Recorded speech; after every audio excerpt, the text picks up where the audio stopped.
India गठबंधन की इस जॉइंट प्रेस कॉन्फ्रेंस में बहुत बहुत स्वागत है। आज जो हमने चंडीगढ़ मेयर चुनाव में देखा वो सिर्फ एक असंवैधानिक या गैर कानूनी चीज ही नहीं थी, बल्कि राष्ट्रद्रोह था, देशद्रोह था। आज जो हमने फर्जीवाड़ा, जो गैर कानूनी काम, जो इलीगैलिटी चंडीगढ़ मेयर चुनाव में देखी है, उसे सिर्फ और सिर्फ राष्ट्रद्रोह कहा जा सकता है। आप सभी ये बात जानते हैं कि मेयर के चुनाव में 20 वोट इंडिया गठबंधन के पास थे और मात्र 16 वोट भारतीय जनता पार्टी के पास थे।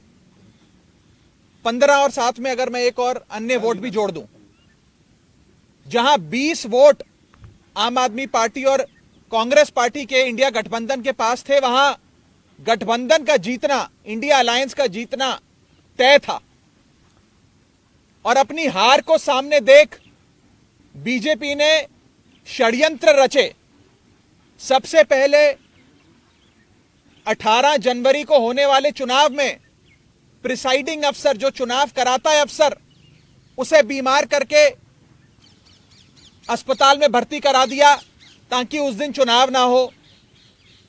फिर चुनाव की जब नई तारीख आई, जो हाईकोर्ट ने निर्धारित करी, उस बीच ऑपरेशन लोटस करके आम आदमी पार्टी की और कांग्रेस के पार्षदों को खरीदने की कोशिश करी गई।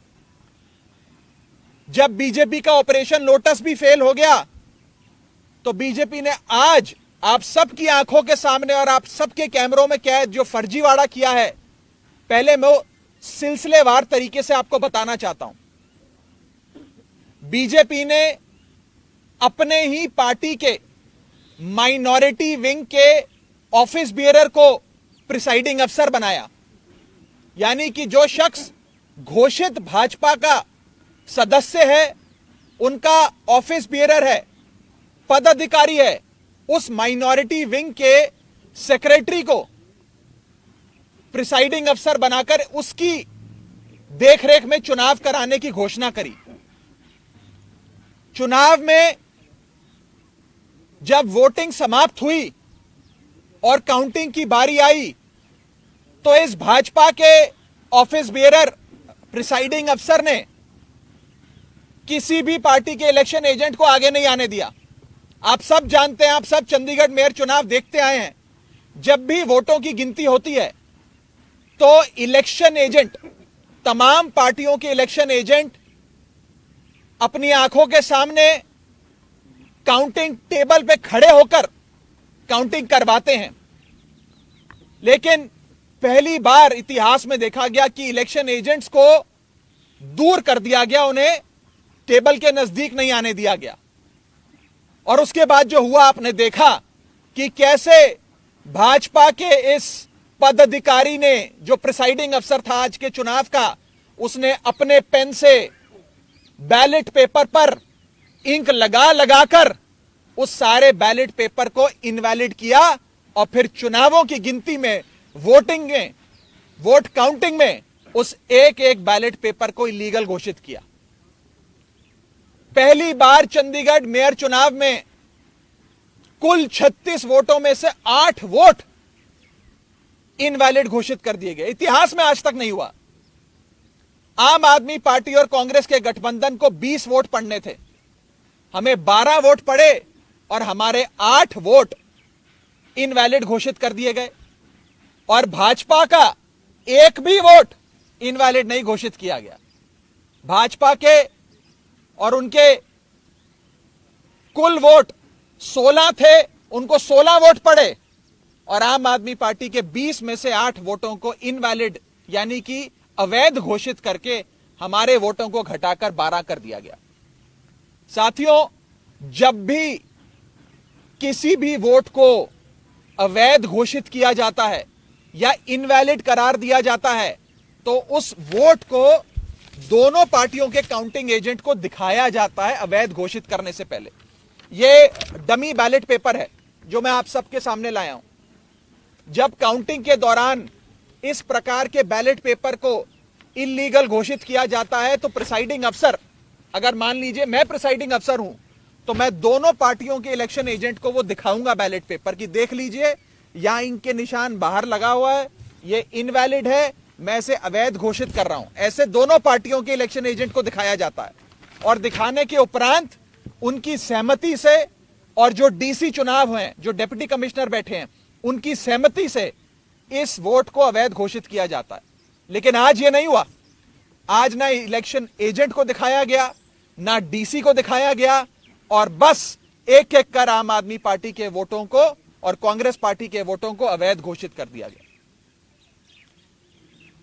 यह दिखाता है कि भारतीय जनता पार्टी इतने छोटे से एक मेयर के चुनाव में, म्युनिसिपल कॉरपोरेशन के मेयर के चुनाव में, अगर इस प्रकार की गैर कानूनी असंवैधानिक घटनाएं को अंजाम दे सकती है, तो आप सोचिए कि लोकसभा चुनाव की हार देखते हुए ये लोग क्या करेंगे। क्या भाजपा इस देश को नॉर्थ कोरिया बनाना चाहती है कि इस देश में चुनाव ही ना हो, और चुनाव सिर्फ उसी स्थिति में हो जहां भारतीय जनता पार्टी पूरी मशीनरी को रिग कर पूरी चुनावी प्रोसेस को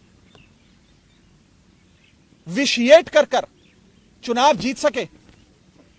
साथियों, मैं अनिल मसीह, जो भारतीय जनता पार्टी के माइनॉरिटी विंग के पदाधिकारी हैं और आज के प्रिसाइडिंग अफसर हैं, उनके खिलाफ कार्रवाई की मांग करता हूं। आपराधिक मामला दर्ज होना चाहिए और उनकी गिरफ्तारी होनी चाहिए। ऐसे लोग और ऐसी पार्टियां जो हमारे देश की लोकतंत्र की सरेआम हत्या कर रहे हैं, उन लोगों को बाहर रहने की कोई आवश्यकता नहीं है। उन लोगों की सही जगह जेल है, उन लोगों को जेल होनी चाहिए।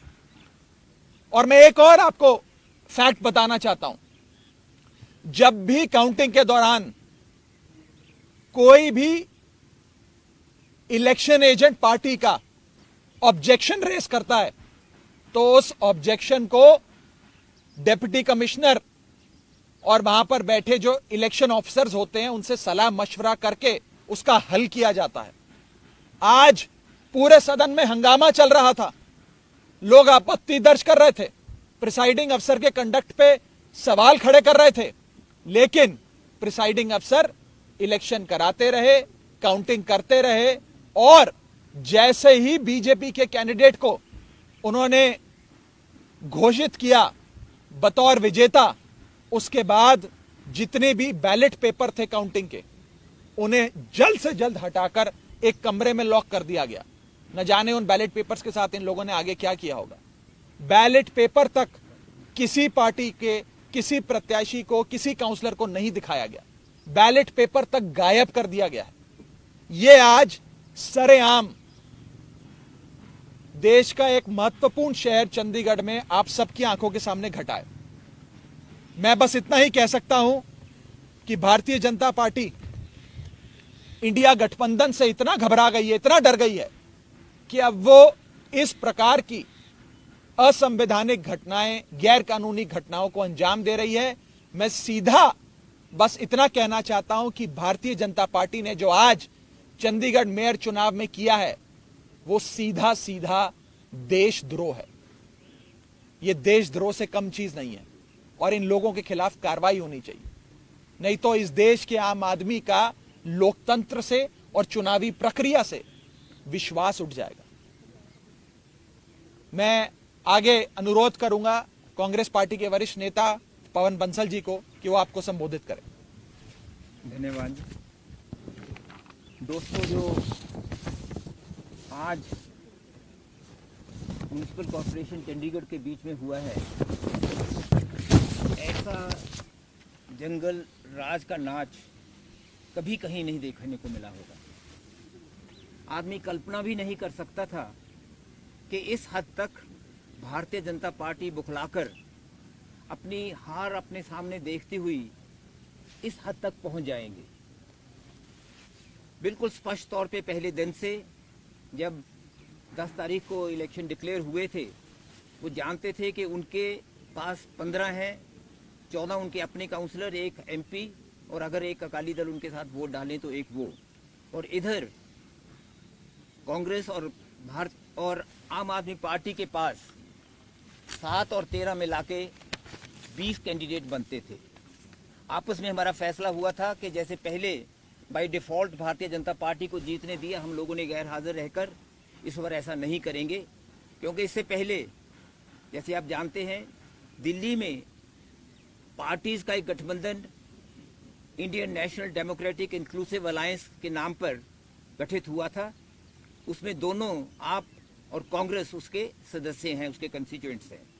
वहाँ अभी बातचीत चल रही थी। इसमें इतनी जब बीच में ये इलेक्शन आए जिसका फैसला एकदम करना था, तो यहाँ हमें उसी माहौल को बनाने के लिए जिसमें वहाँ था कि एज फार एज पॉसिबल आपस में अलायंसेस होते रहेंगी, उसके लिए यहाँ हमने ये फैसला किया हम इकट्ठे मिलकर ये चुनाव लड़ेंगे। बीजेपी को हराने के लिए, बीजेपी को ही सिर्फ हराने के लिए नहीं, सही मायने में लोकतंत्र को फिर पुनर्जीवित करने के लिए, लोकतंत्र की भावनाओं को फिर आगे लाने के लिए, और जो लोकतंत्र के साथ उसका गला घोंटा जा रहा था उसको रोकते हुए, और फिर लोकतंत्र जिस हिसाब से हमारे स्वतंत्रता से संग्रामियों ने उन्होंने जैसे लड़ा था, जिस कल्पना के साथ, जिस विचार के साथ, जिस आइडिया ऑफ इंडिया, हिंदुस्तान की सोच को आगे बढ़ाने के लिए उसको ये खत्म किए जा रहे थे, समदर कर दिया था उसको, बिल्कुल गला घोंट रहे थे उसको बचाने के लिए इकट्ठे हुए हैं। ये लोकतंत्र को बचाने के लिए ये ऐसा गठबंधन बना है। उसकी शुरुआत आप जानते हैं सब चंडीगढ़ से यहाँ होनी थी और हो रही थी। पिछले दिनों में पहले तो आप जानते हैं कि 18 तारीख को क्या हुआ। 18 तक भी लगातार ये लगे रहे हर प्रयास करने, हमारे काउंसलर्स को और आप पार्टी के काउंसलर्स को, दोनों को अलग अलग तरह से कुछ भी कोशिश हो जो सब उन्होंने की। यहाँ तक भी ज़रूरत की हमारे और लोगों से भी बात करने की कि वो कुछ कर पाएं, और सब तरह के उन्होंने प्रलोभन दिए। लेकिन जब उन्होंने देखा कुछ नहीं हो रहा, तो 18 तारीख को जब वहाँ पहुँचे, मौके पे वहाँ जाके पता लगा कि नॉमिनेशन पेपर्स जो पोल उस दिन होना था उसको डिफर करके इनडेफिनेट अभी तारीख नहीं दी थी। क्यों? क्योंकि श्री अनिल मसीह इनके जो अपने नॉमिनेटेड काउंसलर हैं, शायद आज तक उनका नाम नहीं पहले आपने सुना होगा, 18 से पहले उनको इन्होंने नॉमिनेट किया था एज प्रिजाइडिंग ऑफिसर। उनको बीमार कर दिया क्योंकि बहुत आसान था उनको हिदायत देनी, और अस्पताल में वो चले गए।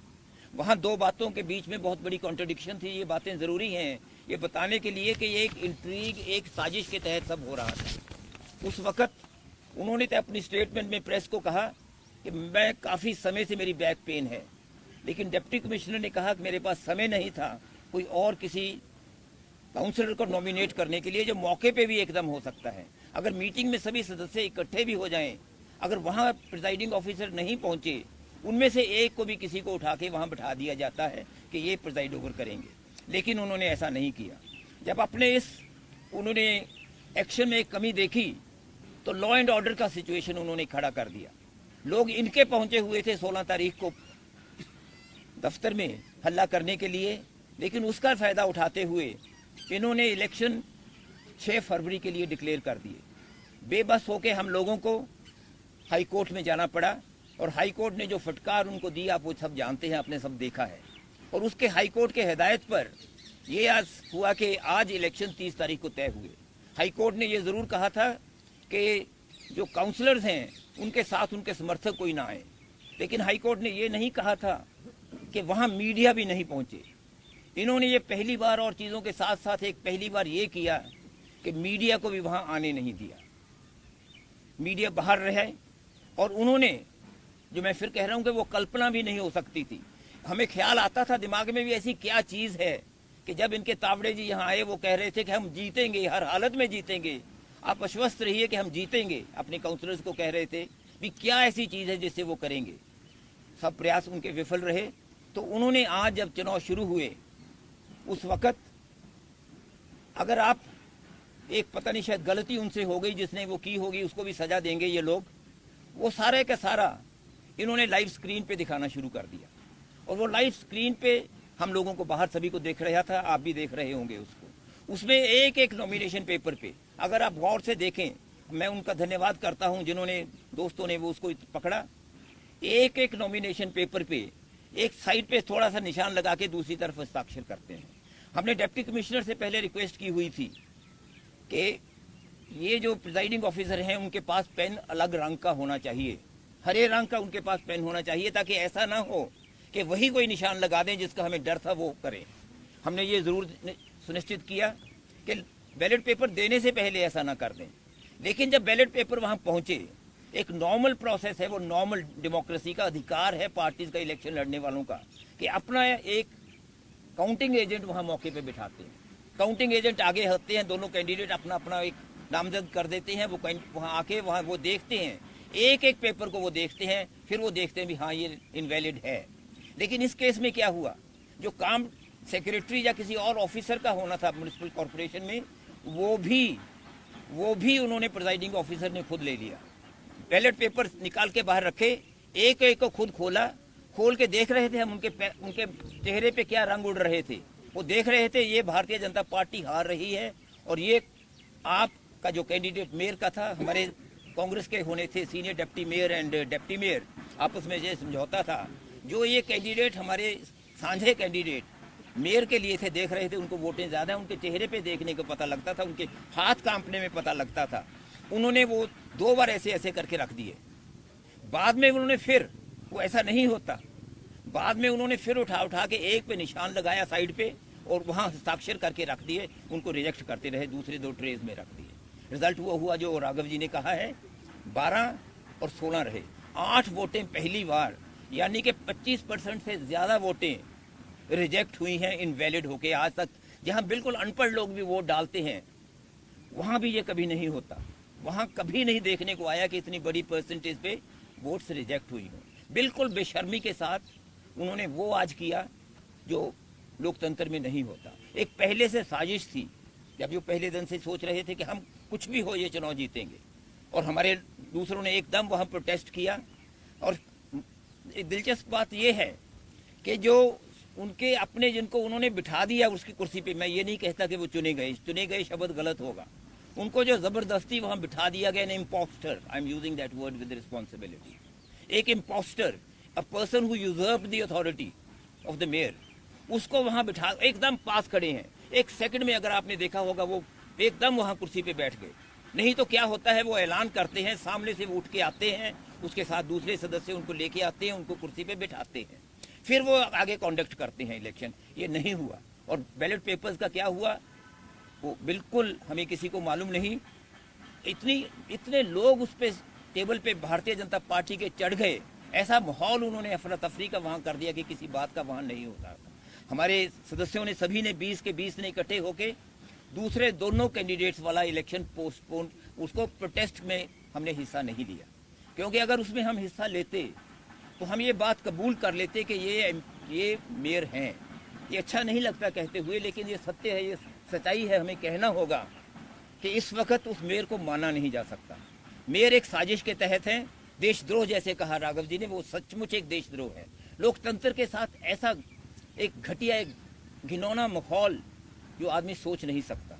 और ये हमारी वो बिल्कुल फादर्स्ट फियर्स, जो हम वो शंकाएं मन में कभी आती हैं कि लोकतंत्र में अगर ये फिर कहीं चुनाव जीत गए केंद्र में, जिसके कारण ये बना था गठबंधन, तो आगे के लिए देश में चुनाव को भूल जाइए। हमेशा लोग बात करते थे ईवीएम की, दोनों तरह के विचार होते थे, पार्टीज के अंदर भी दोनों विचार होते थे, लेकिन आज तो कुछ भी कह दें सब सच नजर आएगा कि ये अपनी सत्ता में रहने के कारण के लिए कुछ भी कर सकते हैं, किसी हद तक भी जा सकते हैं। ये बिल्कुल स्पष्ट उससे है। हम इनको नहीं मानते, हम इसको सिर्फ चैलेंज ये नहीं कि एक इलेक्शन पिटीशन होती है, वो नहीं होती। डिप्टी कमिश्नर देखने को नजर नहीं आ रहे थे, वहाँ कमिश्नर नजर नहीं आ रहे थे, वहाँ सेक्रेटरी जो होते हैं निकाल के असिस्ट करते हैं उनको खोलने के लिए, अलग अलग देखने के लिए। प्रिजाइडिंग ऑफिसर का काम ये नहीं होता कि अपने हाथ में सब चीज ले ले। प्रिजाइडिंग ऑफिसर बैठते हैं सर और कंडक्ट करते, सब चीज की जो प्रक्रिया होती है वो करते हैं दूसरे ऑफिसर्स, वो उनको नहीं करने दिया क्योंकि पहले से ही उनको हिदायत थी।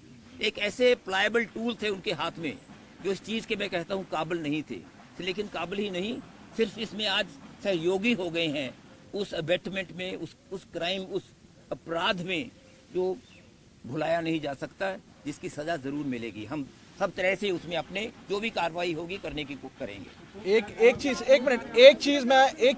वाक्य और एक चीज मैं जोड़ना चाहूंगा और आप सबके माध्यम से चाहूंगा कि ये देश की जनता तक बात पहुंचे कि चंडीगढ़ चुनाव से जो आज असंवैधानिक गैर कानूनी काम भाजपा ने इस मेयर के चुनाव में किया, से एक सीख हम सबको अवश्य लेनी चाहिए कि आने वाले 2024 के लोकसभा चुनाव में आप किसी को हराने के लिए या किसी को जिताने के लिए वोट मत डालिएगा। आप इस बार लोकतंत्र की रक्षा करने के लिए, इस देश में डेमोक्रेसी को बचाने के लिए वोट डालिएगा।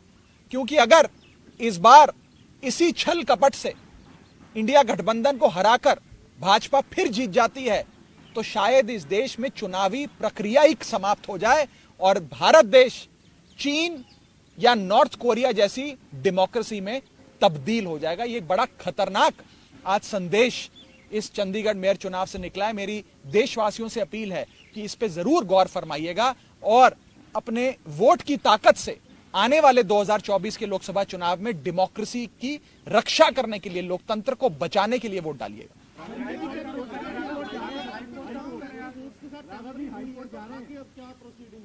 देखिए, अभी हम अपने कांग्रेस पार्टी, आम आदमी पार्टी मिलकर बैठेगी। आगे क्या सड़क से लेकर कोर्ट से लेकर संसद तक क्या लड़ाई लड़नी है उसकी रूपरेखा बनाएंगे और अवश्य न्यायपालिका का दरवाजा भी जरूर खटकाएंगे। आप सब जानते हैं कि 18 जनवरी का चुनाव जब पोस्टपोन हो गया तो उसकी नई तारीख फरवरी में चंडीगढ़ एडमिनिस्ट्रेशन ने घोषित करी। उस तारीख को जल्द लाने के लिए, इलेक्शन को जल्द कराने के लिए भी, हमें न्याय लेने के लिए भी पंजाब हरियाणा हाईकोर्ट का दरवाजा खटखटाना पड़ा था। और आज भी न्याय पाने के लिए हमें अगर कोर्ट का दरवाजा खटखटाना पड़ेगा तो हम जरूर कोर्ट जाएंगे और न्याय की गुहार लगाएंगे।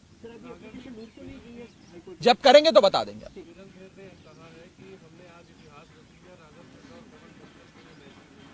इतिहास तो रच दिया, मैं तो सहमत हूं।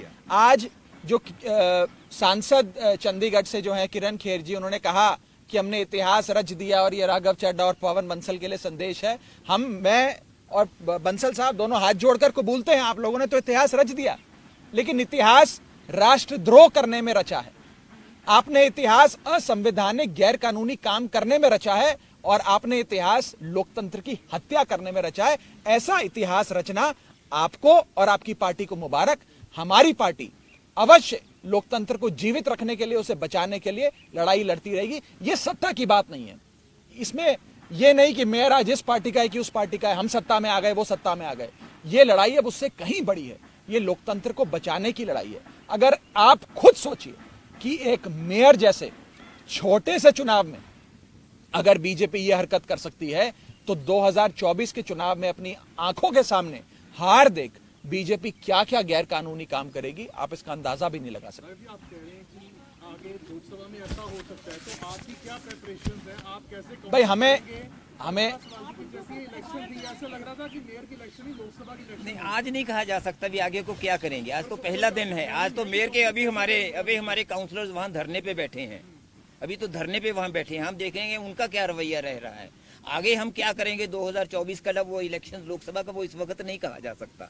लेकिन ये चीज पहले बंसल साहब पूरा कर लें। बंसल साहब उन्हें पूरा करने दीजिए। Let him finish. बंसल साहब ऑफिसर के बारे में पहले 10 जनवरी को भी वही नोटिफिकेशन आई कि उन्हीं को प्रिजाइडिंग ऑफिसर बनाया गया। उसके बाद दोबारा से जब नई स्थिति आई तो उसके भी अजीम मसीह को बनाया गया। उसके क्यों नहीं विपक्ष ने आपने नहीं, जरूरत नहीं थी, वो कहने की जरूरत नहीं थी। इतना उन पे हमें विश्वास करना चाहिए, मानना चाहिए। अगर वो उसको अपॉइंट करते हैं, वो आए हैं बिल्कुल अच्छे बैठ के आज कर रहे हैं, तो वो दर्शाता है कि उस दिन वो सब एक होक्स था, उस दिन वो झूठ था उनका कि मेरी बैक दिनों से। देखिए एक मिनट, हाईकोर्ट का जो ऑर्डर आया था, हाईकोर्ट ने अपने ऑर्डर में ये कहा कि इस पूरी इलेक्शन प्रोसेस की वीडियोग्राफी होगी और उस वीडियो का संज्ञान हाईकोर्ट खुद लेगा।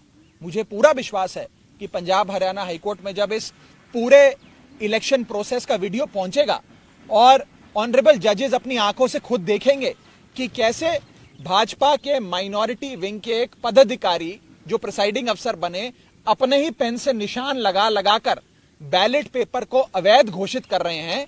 ये सारी चीजें जब हाईकोर्ट के सामने आएंगी तो हाईकोर्ट अवश्य कार्रवाई करेगा। पर आम आदमी पार्टी, कांग्रेस पार्टी, इंडिया गठबंधन मिलके सड़क से लेकर संसद तक, न्यायपालिका से लेकर सड़क तक क्या लड़ाई लड़नी है, आगे क्या रूपरेखा होगी, उस पर अवश्य चर्चा करेंगे और हाईकोर्ट का दरवाजा भी जरूर खटखटाएंगे। बिल्कुल प्रिसाइडिंग अफसर के खिलाफ कार्रवाई करेंगे। मैं तो आज इस मंच से यह मांग करता हूं कि प्रिसाइडिंग अफसर ने देशद्रोह किया है, उसे गिरफ्तार करना चाहिए, उस पर आपराधिक मुकदमा चलना चाहिए। सबसे बड़ा दोषी है। जरूर हम कंप्लेंट भी करेंगे, कार्रवाई की मांग भी करेंगे और सिर्फ कार्रवाई की नहीं, उनकी गिरफ्तारी की मांग करते हैं। लोकसभा के चुनाव आ रहे हैं तो चंडीगढ़ सीट भी आम आदमी पार्टी के साथ मिलकर लड़ेंगे। See, this is not a setback for one coalition, one alliance or one party. It is a setback for India's democracy. And as a Democrat, as somebody who believes in India's democracy, we are aggrieved, we are hurt, and we are flabbergasted, we are worried as to what will happen in the upcoming 2024 polls. If BJP can resort to such low levels, stoop to such low levels and commit forgery, illegality, and something that should even be labeled as an act of sedition, then BJP can go to any level to rig the election process and to indulge in every possible electoral fraud and electoral malpractice.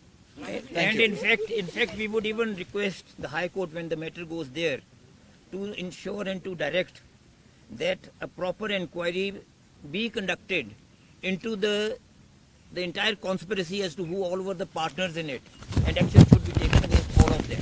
देखिए हम ये मांग करते हैं और हम कल high court में भी इस दलील को रखेंगे कि पहले जो आज इलेक्शन एक इलीगल इलेक्टोरल फ्रॉड हुआ जो है उसे सेट असाइड किया जाए। दूसरा, एक fresh election, free and fair election call किया जाए।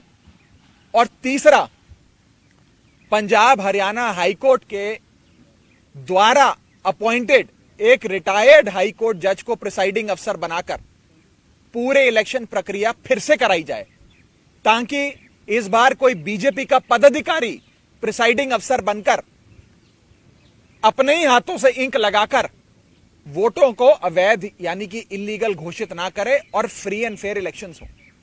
फ्री एंड फेयर इलेक्शंस और डेमोक्रेसी भारत के संविधान के बेसिक स्ट्रक्चर का हिस्सा है। अगर इस प्रकार से फ्री एंड फेयर इलेक्शंस और डेमोक्रेसी को समाप्त किया जाएगा तो यह भारत के संविधान पे चोट है। मुझे पूरा विश्वास है कि ऑनरेबल कोर्ट इसका संज्ञान लेकर उचित कार्रवाई इस विषय में अवश्य करेंगे। Thank you.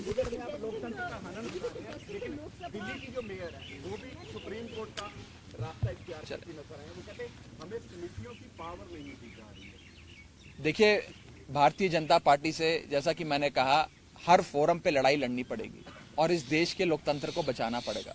हम दिल्ली में भी लड़ाई लड़ते हैं, हम चंडीगढ़ में भी लड़ाई लड़ेंगे, पर इतना ही कहना चाहता हूं कि अंत में जीत सत्य की होती है। कोई फ्रॉडस्टर नहीं जीतता, कोई इम्पोस्टर नहीं जीतता, कोई देशद्रोही अंत में नहीं जीतता।